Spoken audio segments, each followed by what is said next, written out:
pressionar ele no carburador, quase eu... Oi!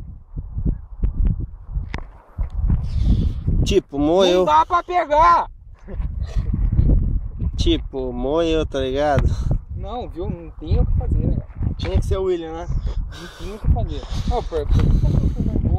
Não, mas também não vai fazer isso que estraga tudo, nego. Não estraga nada, rapaz. Não tem nenhum fio indo lá pra trás, só tá no arame. Você é burro, você é mais burro que o burro, rapaz. Vamos ajudar ele, né? Tá, alguém pega a outra ponta aí. Não, aqui embaixo. Carrega, se ficar pendurado, ou não vai estourar o arame. Sai voando. Não ficou nada aqui. Não marca isso. Tá faltando nada no motor, não. É, vamos levar lá. Ele bateu bem aqui.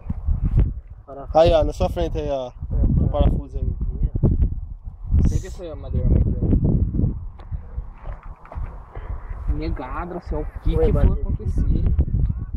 Ó, aquela madeira ali grande ali Eu também. pensei que ele tinha virado sozinho, cara. Aquela madeira grande ali também. Não, todo voo meu virou ele ponto Olha aí, cabeça. tem um negócio ali, segura aí. Ah! Tá o causador aqui, ó.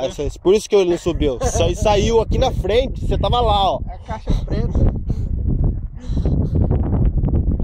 Vai lá na rua, lá que tem um pedaço. Não é Lá você também. que era audito, velho? Agora você precisa. Era o dito. Não, tem mais dois desses aí. Tá, Ó, você é louco, virou naquela altura, pai. Tem capivara não vira mais baixo. William. Mas não sei. William, fala pra mim o que você pensou no momento. Nada.